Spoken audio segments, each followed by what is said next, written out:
ఇక్కడి నుంచి ఎక్కడికి వెళ్ళాయి, ఎవరి ఖజానాలోకి వెళ్ళాయి, అసలు మనోహర్ సంబంధిత మినిస్టర్ ఫర్ సివిల్ సప్లైస్ ఏమైనా రిపోర్ట్ ఇచ్చారా? అసలు సీజ్ ది షిప్ ఎక్కడుంది? సీజ్ ది షిప్ వ్యవహారం గురించి ఎందుకు చల్లబడిపోయింది? దీన్ని ఎవరు చల్లార్చారు? దీనికి అసలు కారకులు ఎవరు చెప్పారా? సిట్ రిపోర్ట్ ఏమైనా ఉందా మన దగ్గర? ఇస్తారా? ఇవ్వగలరా? పోని మాట్లాడారు. మీరు మాట్లాడినటువంటి మాటల వల్ల, నిర్వాహకం వల్ల ఇదే సన్న రకాలని బ్రహ్మాండంగా ప్రతి రైతన్న కూడా ఈ రాష్ట్రంలో కాకినాడ పోర్టు నుంచి, విశాఖపట్నం పోర్టు నుంచి విస్తారంగా ఎక్స్పోర్ట్ మార్కెట్ జరిగింది. ప్రభుత్వం కొనుగోలు చేయగా మిగిలిన ధాన్యాన్ని, ముఖ్యంగా ఈ సన్న రకాలని ఎక్స్పోర్ట్ మార్కెట్ బ్రహ్మాండంగా ఉండేది. 2900, 2800 వరకు ఎక్స్పోర్ట్ మార్కెట్కి అమ్మకాలు జరిగేవి. కానీ ఈరోజు ఏది? అమ్మకాలు ఆగిపోయినాయి. ఎందుకు ఆగాయి? కేవలం సీజ్ ది షిప్ అన్న కారణంగా ఎక్స్పోర్ట్స్ అన్ని ఆగిపోయింది. ఎక్స్పోర్ట్స్ ఆగిపోవటం వల్ల ఈ ధాన్యం అన్ని కళ్ళల్లో మిగిలిపోయాయి. అందుకే నేను చెప్పాను, దీనికి ప్రధాన కారకుడు పవన్ కళ్యాణ్. నోటి దురదుంది కదా, అధికారం ఉంది కదా అని ఇష్టానుసారం మాట్లాడితే ఇలాగే జరుగుతుంది. రైతుల నడ్డి విరగ్గొట్టారు. ఈరోజు ఏం చెప్తారు మిస్టర్ పవన్ కళ్యాణ్? మీకు అధికారం ఇచ్చింది, ఆ రోజు 31,000 మంది మహిళలు అదృశ్యమైనారు, కేంద్ర నిఘా బృందాలు చెప్పాయి, వాళ్ళనందరినీ వెనక్కి తీసుకురాలేకపోతుంది ప్రభుత్వం అన్నావు. మరి నువ్వు ఈరోజు డిప్యూటీ చీఫ్ మినిస్టర్ అయ్యావు కదా, గెలిచావు కదా, ఈ మాట చెప్పి ఇంచుమించు 1.5 కాలం అయింది కదా, మరి ఏం చేస్తున్నావు? గాడుగులు కాస్తున్నావా? ఏమో 31,000 మంది మహిళలు అదృశ్యమైన వాళ్ళు ఎక్కడున్నారో తెచ్చావా? అసలు తెస్తావా? అసలు నిజమేనా? నాకు చెప్పు సమాధానం. ఒక కౌన్సిల్ మెంబర్గా నీకు అడుగుతున్నా, అది నిజమా అబద్ధమా ఇప్పుడు చెప్పాలి క్లారిటీ. లేదు 31,000 మంది మహిళలు తప్పుకోలేదు, నేను అబద్ధం ఆడానంటావా? ఒకవేళ 31,000 మంది మహిళలు అదృశ్యం అయితే వాళ్ళని తెచ్చి మాకు ప్రజలకు అప్పచెప్తావా?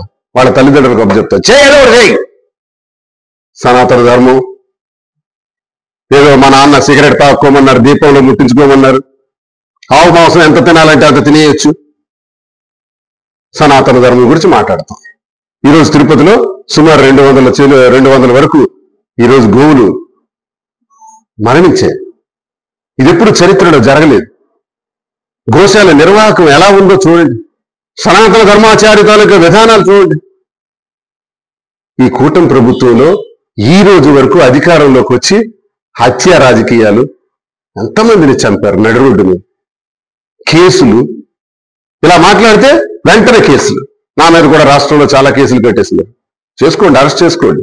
నేను ఇప్పుడు ఓపెన్ గా తిరుగుతున్నాను కదా, నేనేమైనా నేరం చేస్తే అరెస్ట్ చేయండి. అడగటమే తప్పు అయితే, ప్రజాగొంత మాట్లాడటమే తప్పు అయితే అరెస్ట్ చేయండి. ఎందుకు లేట్ చేస్తున్నారు? నేనేమైనా అవినీతి చేశానా, అక్రమాలు చేశానా, భూదందాలు చేశానా, అధికార దుర్వినియోగం చేశానా? తీయండి. ఊరికే చెప్పడం కాదు, వీళ్ళు లోపల అయ్యండి అయ్యా, నేనేం తప్పు చేశానో తీసి వెయ్యండి అయ్యా. అడిగితే వేస్తారా? ప్రశ్నిస్తే వేస్తారా? కౌన్సిల్ మెంబర్గా నాకు అర్హత లేదా? ప్రజాగొంత మాట్లాడి ప్రతిపక్షం నుంచి మాట్లాడే అర్హత మాకు లేదా? ఎలాగో జగన్మోహన్ రెడ్డి గారికి ప్రతిపక్ష హోదా ఇవ్వమంటే ఇవ్వలేదు. ఆయన మాట్లాడతారని మీకు భయం. ఆయన బడ్జెట్ మీద వేసిన ప్రశ్నలకు సమాధానం చెప్పరు. ఒక్కడు కూడా రియాక్ట్ అవ్వలేదు, కౌంటర్ ఇవ్వలేదు.